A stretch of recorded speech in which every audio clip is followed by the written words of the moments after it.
الحمدللہ رب العالمین والصلاة والسلام علی محمد الامین واعوذ باللہ من الشیطان الرجیم بسم اللہ الرحمن الرحیم۔ خواتین و حضرات، ہم میزان حصہ دوم میں قانون معاشرت کا مطالعہ کر رہے ہیں۔ طلاق کا طریقہ زیر بحث ہے۔ اس میں بات یہاں پہنچ گئی تھی کہ ایک تو وہ طریقہ ہے جو اللہ تعالیٰ نے بتایا اور کسی مسلمان نے طلاق دینے کا فیصلہ کیا اور ٹھیک اس طریقے کے مطابق طلاق دی۔ اس میں کوئی بحث پیدا نہیں ہوتی، کوئی خرابی پیدا نہیں ہوتی۔ اللہ کے بتائے ہوئے طریقے کی پیروی کر کے طلاق دی جائے تو کوئی پچھتاوا بھی نہیں ہوتا۔ میں نے یہ سوال اٹھایا تھا کہ اگر اس طریقے کی خلاف ورزی کر دی جائے، یہ سوال اپنے سامنے رکھیے اور پھر دیکھیے کہ فقہا نے اس معاملے کو کیسے دیکھا ہے۔ یعنی میں اس معاملے کو جس طرح دیکھ رہا ہوں وہ یہ ہے کہ اللہ نے اپنی کتاب میں ایک طریقہ بتایا اور خلاف ورزی ہو گئی۔ انہوں نے اس طرح دیکھا کہ طلاق دینے کے 3 طریقے۔ ایک طریقہ وہ ہے جو یہاں بیان ہوا، یہ طلاق دینے کا احسن طریقہ ہے۔ سیدنا عبداللہ بن عمر کو رسالت مآب صلی اللہ علیہ وسلم نے فرمایا کہ اس طریقے سے ایک طہر کے بعد انتظار کرو۔ انہوں نے کہا کہ طلاق دینے کا ایک دوسرا طریقہ یہ ہے کہ ایک طہر میں طلاق دے کے 3 طلاق دے دی جائے۔ اور ایک طریقہ اگرچہ غلط ہے لیکن وہ بھی ایک طریقہ ہے، اور وہ یہ کہ 3 طلاق ایک ہی وقت میں دے کے فارغ کر دیا جائے۔ یہ غلط ہے لیکن طلاق اس سے بھی واقع ہو جاتی ہے۔ تو ہمارے فقہا نے معاملے کو اس طرح دیکھا ہے، اور آپ اپنی ساری فقہ کا مطالعہ کیجئے، اس میں جگہ جگہ یہی صورتحال نظر آتی ہے۔ میرے نزدیک معاملے کی نوعیت یہ نہیں ہے۔ ہماری شریعت میں طلاق دینے کے ایک سے زیادہ طریقے نہیں بتائے گئے، ایک ہی طریقہ بتایا گیا ہے، اور وہ طریقہ وہی ہے جس کی میں نے وضاحت کر دی ہے۔ یعنی ایک طلاق، عدت کے لحاظ سے طلاق، ایام گزر جانے کے بعد طلاق، زن و شوہر کا تعلق قائم کیے بغیر طلاق، اور اس کے لیے 2 گواہ بنا کے، یہی طریقہ ہے۔ اس کے علاوہ کوئی اور طریقہ دین یا شریعت میں طلاق دینے کا نہیں بتایا گیا۔ اب جو کچھ ہوگا وہ اس کی خلاف ورزی کر کے ہوگا۔ جب کسی قانون کی خلاف ورزی ہو جائے تو پھر مسئلہ یہ ہوتا ہے کہ اب اس کو کس نظر سے دیکھا جائے۔ اس کی ایک مثال میں عام طور پر دیا کرتا ہوں کہ ہمارے ہاں یہ قانون ہے کہ جو آدمی بھی گاڑی چلاتا ہوا سڑک پر آئے گا اس کا لائسنس اس کے پاس ہونا چاہیے۔ اب دیکھیے کہ کسی شخص کو کانسٹیبل نے روکا اور پوچھا کہ آپ کی جیب میں آپ کا لائسنس ہے؟ تو اس نے کہا کہ لائسنس تو گھر میں پڑا ہوا ہے۔ تو یہاں کیا ہوا ہے؟ قانون کی خلاف ورزی ہو گئی ہے۔ قانون کیا تھا کہ لائسنس جیب میں رکھیے، اس کے بعد سڑک پر آئیے۔ اس کی خلاف ورزی ہو گئی ہے۔ جب قانون کی خلاف ورزی ہو جائے تو پھر اب کانسٹیبل کو دیکھنا ہے کہ وہ کیا کرے۔ وہ یہ کہہ سکتا ہے کہ میں چالان کر رہا ہوں، میں اس کو نہیں مانتا، قانون کی خلاف ورزی ہو گئی ہے۔ وہ اس آدمی کی صورت دیکھتا ہے، اسے معلوم ہوتا ہے کہ یہ جھوٹ نہیں بول رہا، اور وہ یہ کہتا ہے کہ آپ جائیے اور لائسنس لا کے مجھے دکھا دیجئے۔ اور ایک تیسری شکل یہ ہے کہ وہ اس کے بیان کو قبول کر لیتا ہے اور یہ کہتا ہے کہ ٹھیک ہے، آئندہ احتیاط کیجیے۔ تو اب دیکھیے یہاں خلاف ورزی ہوئی، اس سے نمٹنے کے لیے 3 طریقے اختیار کیے گئے۔ ان طریقوں کے اندر اگر آپ اتر کے دیکھیں تو کچھ اساسات ہیں جن پر مبنی ہیں۔ چنانچہ میں نے یہ بتایا ہے کہ جب رسالت مآب صلی اللہ علیہ وسلم کی موجودگی میں خلاف ورزی ہوئی تو آپ نے بھی تو آخر اس پر کوئی فیصلہ دیا۔ وہ دونوں فیصلے میں نے نقل کر دیے، یعنی سیدنا عبداللہ بن عمر کا مقدمہ جنہوں نے یہ خلاف ورزی کی کہ ایام حیض میں طلاق دے دی، اور رکانہ بن عبد یزید کا مقدمہ جنہوں نے ایک وقت میں 3 طلاقیں دے دی، جیسے کہ ہمارے ہاں لوگ کرتے ہیں۔ تو رسالت مآب صلی اللہ علیہ وسلم نے یہ نہیں کیا جو ہمارے فقہا کر رہے ہیں کہ یہ بھی طلاق دینے کا ایک طریقہ ہے، واقع ہو گئی۔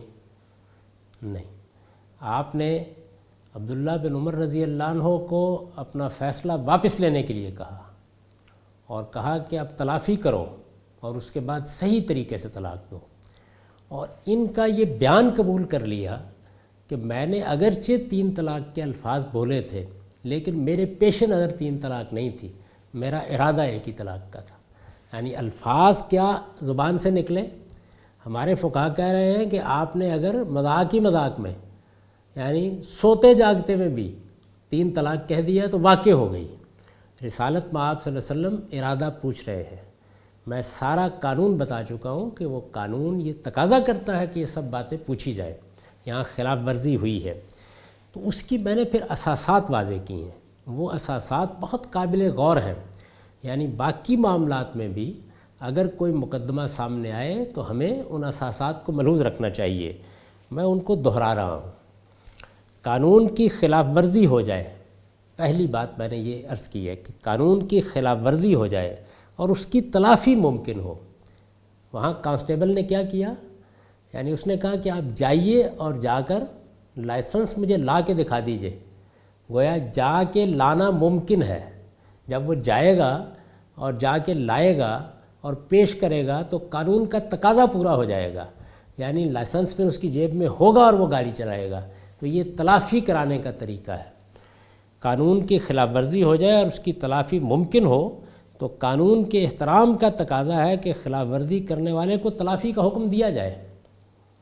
یعنی اگر یہ ممکن ہو تو یہ طریقہ بھی اختیار کیا جا سکتا ہے۔ سیدنا عبداللہ بن عمر کے بارے میں رسالت مآب صلی اللہ علیہ وسلم نے یہ نہیں کہا کہ اب طلاق واقع ہو گئی، آپ نے فرمایا اپنا فیصلہ واپس لو اور صحیح طریقے سے طلاق دو، تو گویا تلافی کا حکم دیا۔ قائل کو اپنے منشا کی وضاحت کا حق ہے۔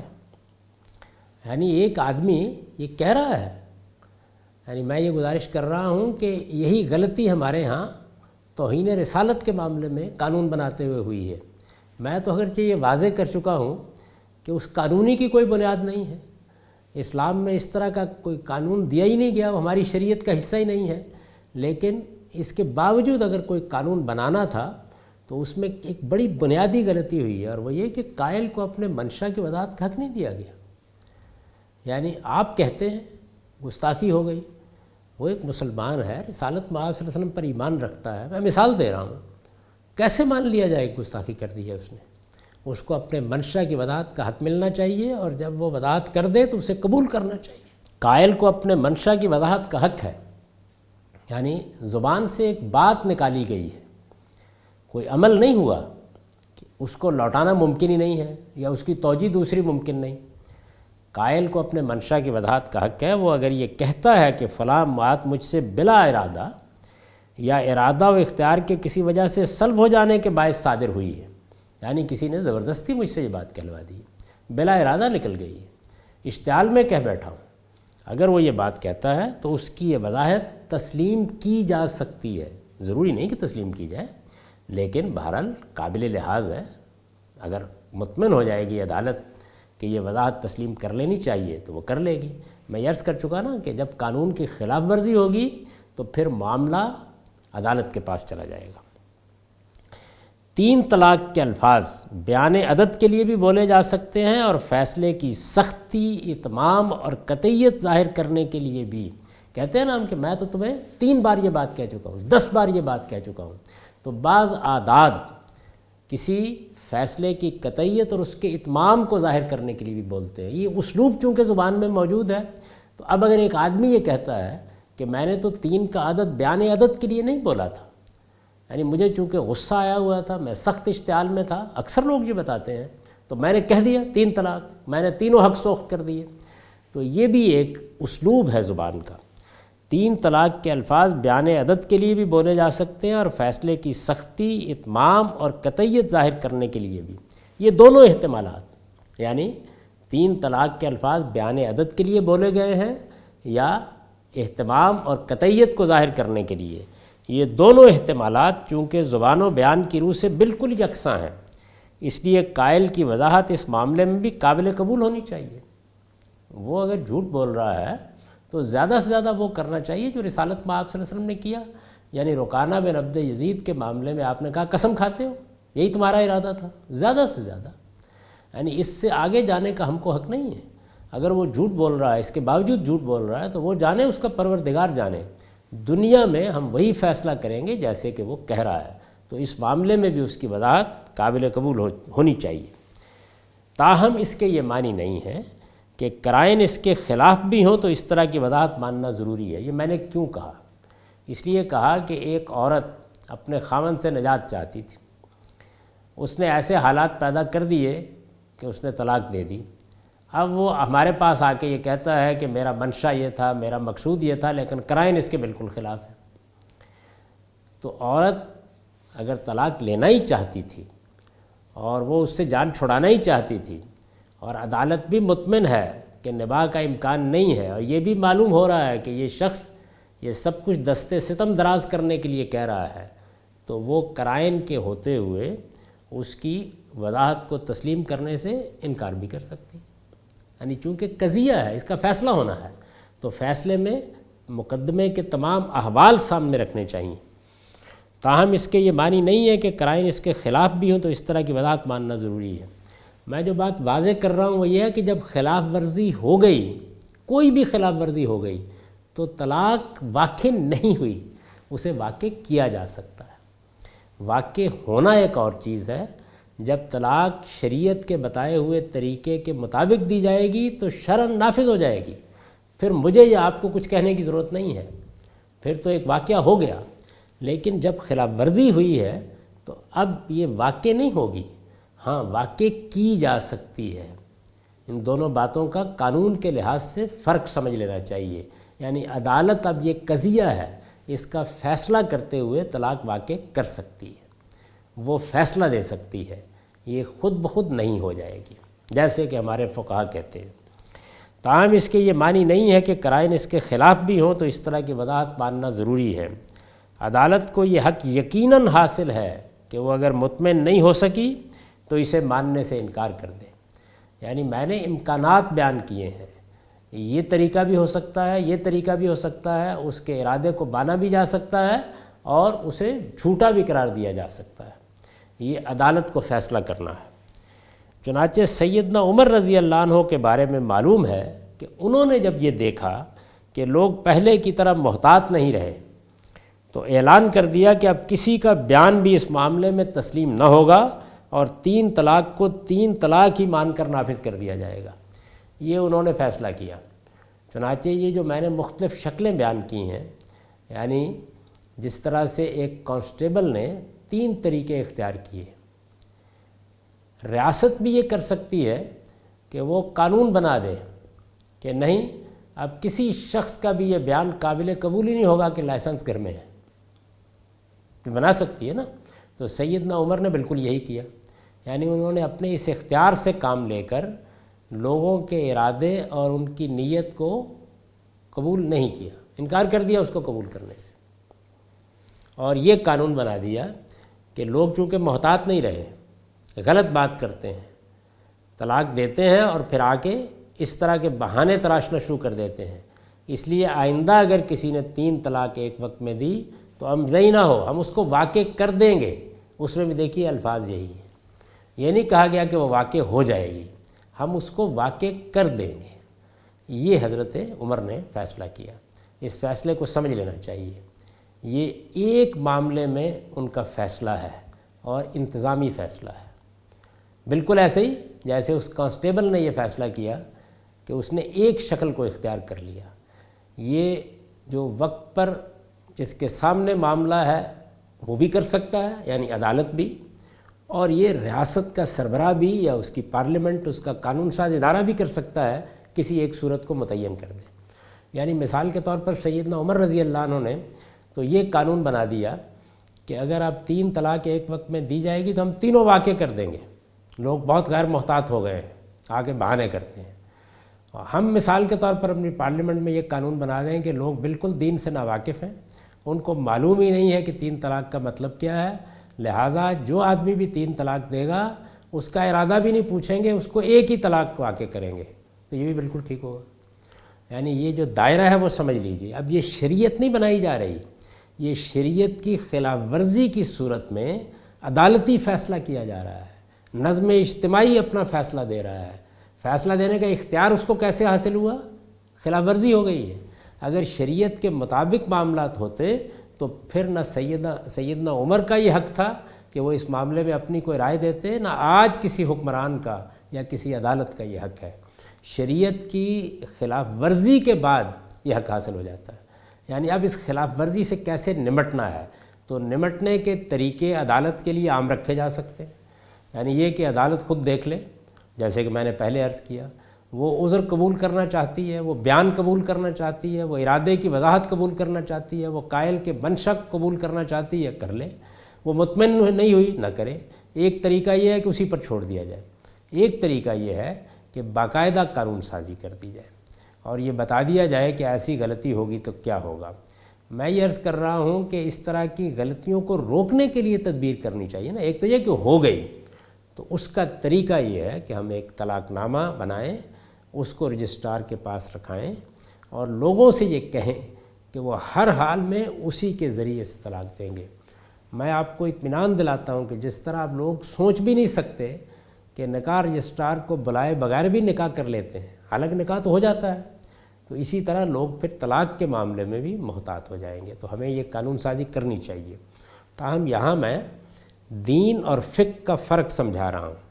دین یا شریعت میں تو ایک قانون بنا دیا جائے گا، اس قانون کے مطابق معاملات ہوں گے تو اللہ کا فیصلہ نافذ ہو گیا، لیکن اس کی خلاف ورزی کی صورت میں پھر فقہ سامنے آئے گی، یعنی اجتہاد کا حق بحال ہو جائے گا، اس کو استعمال کیا جائے گا۔ سیدنا عمر نے اسی کو استعمال کیا اور ہم ہرگز اس کے پابند نہیں ہیں کہ ان کے فیصلے کو ویسے ہی جاری رکھیں۔ اس فیصلے سے جو نتائج نکلے ہیں وہ اچھے نہیں ہیں اور یہ بات بالکل واضح ہو گئی ہے۔ ہمارے معاشرے میں لوگ زیادہ تر دین سے ناواقف ہیں، وہ نہیں جانتے وہ کیا کر رہے ہیں، ان کی کوئی تربیت نہیں ہوئی ہے، ان کو دین بتایا ہی نہیں جاتا۔ نکاح کے موقع پر لوگ اگر طلاق کا ذکر کریں تو لوگ ویسے ہی اس کو بدشگونی سمجھیں گے، تو اس وجہ سے کوئی تربیت نہیں ہوتی، کوئی تعلیم نہیں دی جاتی، لوگوں کو بتایا نہیں جاتا، عام شوق بھی نہیں ہے لوگوں کے اندر کہ وہ دین سیکھیں، وہ غلطیاں کرتے ہیں۔ اس وجہ سے دو راستے ہیں، ایک یہ کہ خلاف ورزی ہو جائے تو وہی طریقہ اختیار کیا جائے جو رسالت میں آپ صلی اللہ علیہ وسلم نے کیا، اور دوسرے یہ کہ لوگوں کی حالت کو دیکھتے ہوئے قانون سازی کر دی جائے، اور تیسرے یہ کہ اس صورتحال کو پیدا ہونے سے روکنے کے لیے وہ طریقہ اختیار کیا جائے جو میں تجویز کر رہا ہوں۔ یہ اب تمام اجتہادی امور ہیں، ان میں سے جو چیز بھی مناسب ہو، ہمارے حالات کے لحاظ سے مناسب ہو، اس کو اختیار کر لینا چاہیے۔ تو خلاصہ یہ ہے کہ دین میں جو طریقہ بتایا جاتا ہے اس طریقے کے مطابق کام ہو تو اللہ کا فیصلہ نافذ ہوتا ہے، اس کی خلاف ورزی کی جائے تو اب یہ اجتہاد کا موقع ہے۔ اس میں اب دیکھنا پڑے گا کہ یہ قضیہ پیدا ہو گیا ہے، اس میں تلافی کے لیے کہنا ہے، اس کو ماننا ہے جو کچھ ہو چکا ہے، خلاف ورزی میں کوئی سزا دینی ہے، کیا کرنا ہے، اس میں قانون کو آگے بڑھنا چاہیے اور اس میں قانون سازی کرنی چاہیے۔ ہماری بدقسمتی یہ ہے کہ ہماری حکومتوں کو اپنے سیاسی خلفشاری سے موقع نہیں ملتا کہ وہ سماجی معاملات کی بھی اصلاح کریں۔ میں آپ کو بتاتا ہوں کہ اس معاملے میں بڑی سنگین خلاف ورزیاں ہوتی ہیں۔ یعنی ایک 60 سال کی بوڑھی عورت ہے، ہمارے معاشرے میں تو یہ بھی نہیں ہے کہ یہاں سے طلاق ملے گی تو کہیں اور جا کر بیٹھ جائے گی، اور میاں صاحب کو غصہ آ گیا، اشتعال آ گیا اور انہوں نے طلاق طلاق کہہ دیا۔ اس کے بعد مولوی صاحب کے پاس گئے، انہوں نے کہا کہ یہ تو 3 طلاق آپ نے ایک وقت میں کہہ دیا، اب کچھ نہیں ہو سکتا، اب حلالہ کرائیے۔ اور یہ اندازہ کیا جا سکتا ہے کہ کیسی شرمناک بات ہے۔ یہ صرف اس وجہ سے ہوتا ہے کہ دین میں جو صحیح طریقہ ہے اور اس کی خلاف ورزی ہو جائے تو کیا کرنا ہے، اس فرق کو فقہا نے ملحوظ نہیں رکھا۔ میں اس لیے بار بار یہ عرض کر رہا ہوں اور یہ بات سمجھا رہا ہوں کہ جب اللہ کے بتائے ہوئے طریقے کے مطابق طلاق ہوگی تو واقع ہوتی ہے، جب خلاف ورزی کر دی جائے تو پھر واقع کی جا سکتی ہے اور نہیں بھی کی جا سکتی، یعنی پھر حالات کو دیکھا جائے گا، پھر ہمارے لیے وہ مجال اجتہاد ہے، یعنی ہم غور و خوض کر کے اپنی عقل سے کام لے کے حالات کو سمجھ کے یہ فیصلہ کریں گے کہ اس کو واقع کرنا چاہیے یا نہیں واقع کرنا چاہیے۔ اب امزینا ہو کا محل پیدا ہو گیا ہے، یعنی اب اختیار ہمارے پاس آ گیا ہے، یہ خلاف ورزی کی وجہ سے آیا ہے اور سیدنا عمر رضی اللہ عنہ نے اسی کو استعمال کیا تھا، اس سے کوئی نئی شریعت وجود میں نہیں آئی، یہ کوئی خدا کا ابدی حکم نہیں بن گیا، یہ ایک انتظامی فیصلہ تھا، اس کو تبدیل کیا جا سکتا ہے۔ یہ باب اپنی تکمیل کو پہنچ گیا۔ اب اس کے بعد اگلا عنوان ہے طلاق کی عدت۔ سورہ طلاق کی ان آیتوں میں جس عدت کے لحاظ سے طلاق دینے کا حکم دیا گیا ہے، یعنی یہ ہم دیکھ چکے نا کہ یہ بار بار کہا گیا کہ عدت کے لحاظ سے طلاق دو، عدت میں رجوع کا حق ہے، عدت پوری ہو جائے تو طلاق واقع ہو جائے گی۔ سورہ طلاق کی ان آیتوں میں جس عدت کے لحاظ سے طلاق دینے کا حکم دیا گیا ہے، قرآن نے دوسری جگہ وضاحت فرمائی ہے کہ وہ 3 حیض ہے۔ یعنی سورہ طلاق میں جب حکم بیان ہوا تو بس یہ کہا کہ عدت کے لحاظ سے طلاق دو، اس لیے کہ عرب اس سے واقف تھے، بیان کرنے کی ضرورت نہیں تھی۔ لیکن پھر کچھ سوالات ہوئے ہیں تو قرآن مجید نے اس کا جواب دیا کہ یہ 3 حیض ہے۔ میں یہ عرض کر چکا ہوں کہ عدت کیا ہے، یہ اصل میں اس بات کو دیکھنے کی مدت ہے کہ عورت کے پیٹ کی صورتحال کیا ہے، یعنی حمل تو نہیں ہے، بچے کا امکان تو نہیں ہے، استبراء رحم کے لیے، یعنی رحم کی صورتحال کو معلوم کرنے کے لیے، یہ دیکھنے کے لیے کہ رحم خالی ہے یا اس میں کوئی بچہ ہے، یہ عدت مقرر کی گئی ہے۔ عدت یعنی ایک مدت مقرر کی گئی ہے جس میں انتظار کیا جائے گا، دیکھا جائے گا۔ سورہ طلاق کی ان آیتوں میں جس عدت کے لحاظ سے طلاق دینے کا حکم دیا گیا ہے، قرآن نے دوسری جگہ وضاحت فرمائی ہے کہ وہ 3 حیض ہے۔ والمطلقات یتربصن بانفسہن ثلاثۃ قروء۔ عام طور پر ایک مہینے میں ایک ہی مرتبہ حیض آتا ہے، تو قرآن نے کہا 3 حیض، تو مطلب یہ کہ کم و بیش 3 مہینے۔ یہ بقرہ میں 228 آیت ہے۔ اور جن عورتوں کو طلاق دی گئی ہو وہ اپنے آپ کو 3 حیض تک انتظار کرائیں، یہ وضاحت کر دی۔ لوگوں کو معلوم ہی تھا، لیکن اس میں کچھ طہر کی اور حیض کی بحث بھی ہے، تو قرآن مجید نے کہا کہ 3 قروء، 3 حیض۔ اس آیت میں قروء قرء کی جمع ہے۔ یہ لفظ جس طرح حیض کے معنی میں آتا ہے اسی طرح طہر کے لیے بھی استعمال ہوتا ہے۔ یعنی لفظ قرآن مجید نے جو استعمال کیا ہے اس میں دونوں مفہوم عام طور پر مانے جاتے ہیں۔ استاذ امام امین احسن اصلاحی نے اپنی تفسیر تدبر قرآن میں اس کی تحقیق یہ بیان فرمائی، یعنی اب ظاہر فیصلہ کرنا ہوگا نا کہ جب یہ کہا کہ والمطلقات یتربصن بانفسہن ثلاثۃ قروء، کہ جن عورتوں کو طلاق دی گئی ہو وہ اپنے آپ کو 3 قروء تک انتظار کرائیں، تو قروء کے ایک معنی حیض کے ہیں اور دوسرے طہر کے، تو کس معنی میں یہ لفظ یہاں استعمال ہوا ہے؟ استاذ امام نے اپنی تحقیق بیان کی ہے۔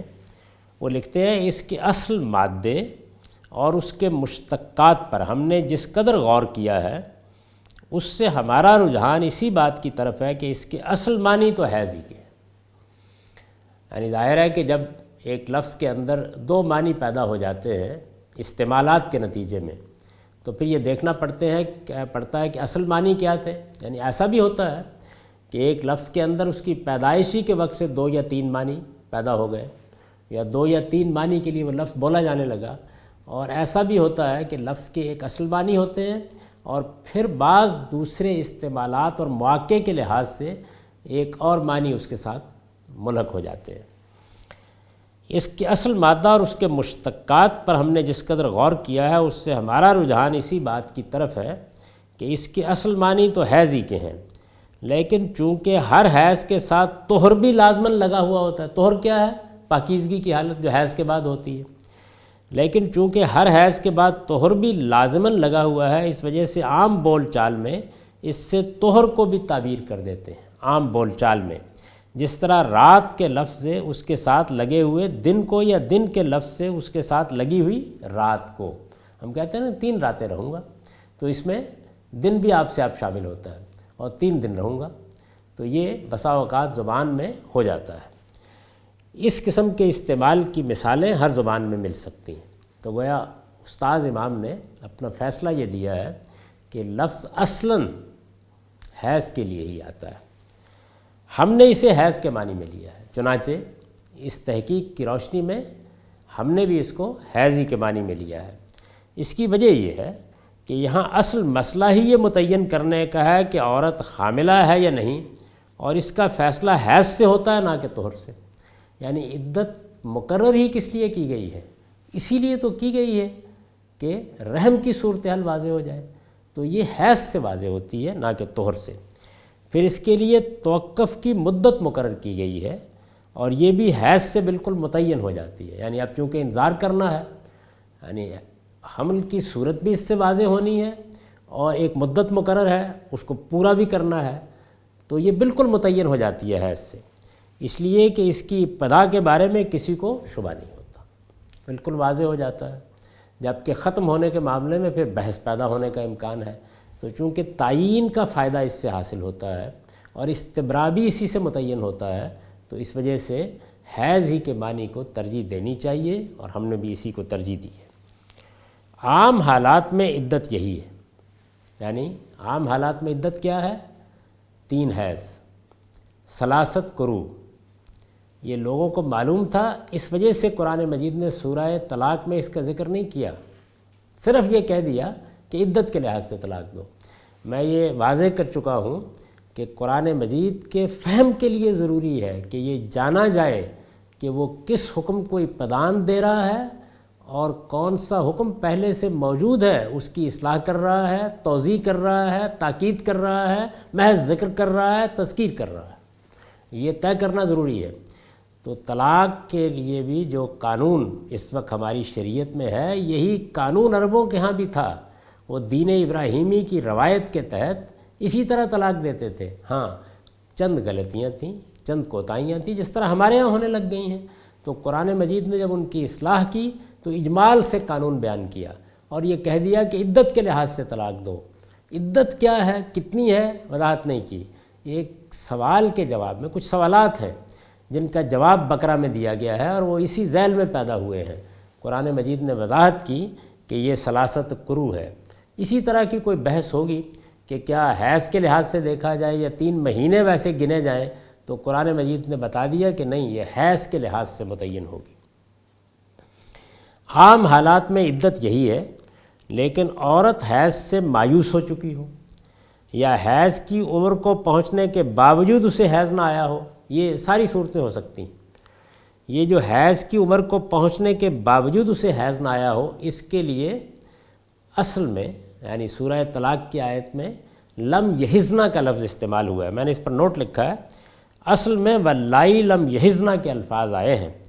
لم عربی زبان میں نفی جہد کے لیے آتا ہے، یعنی مقابل میں کوئی اصرار ہوتا ہے جس کی نفی کرتا ہے، لہٰذا اس سے وہ بچیاں مراد نہیں ہو سکتیں جنہیں ابھی حیض آنا شروع نہیں ہوا، بلکہ وہی عورتیں مراد ہوں گی جنہیں حیض کی عمر کو پہنچنے کے باوجود حیض نہیں آیا۔ یعنی اگر قرآن مجید نے یہ کہنا ہوتا کہ وہ عورتیں یا وہ بچیاں جن کو حیض نہیں آیا، یعنی ابھی حیض کی عمر کو نہیں پہنچی، تو پھر ما حزنا کے الفاظ کافی تھے۔ لم یحزنا اسی صورت میں کہا جائے گا جب کہ مقابل میں کوئی اصرار ہو۔ یہاں مقابل میں حیض کی عمر، یعنی وہ عمر آ چکی ہے جس میں حیض آتا ہے، وہ اصرار کر رہی ہے۔ لم یلد و لم یولد میں جو قرآن مجید نے فرمایا ہے اللہ تعالیٰ کے بارے میں، اس میں مقابل میں کچھ باطل تصورات، مشرکانہ تصورات جن میں خدا کے بیٹے بنائے گئے ہیں، وہ اصرار کر رہے ہیں۔ تو نفی جہد کا یہ مطلب نہیں ہے کہ ہر جگہ ایک ہی طریقے سے آئے گی، مقابل میں کوئی اصرار ہے جس کی وہ نفی کرتی ہے۔ تو یہاں پر عورت کی عمر ہے کہ وہ اس عمر کو پہنچ گئی، اس کے باوجود حیض نہیں آیا۔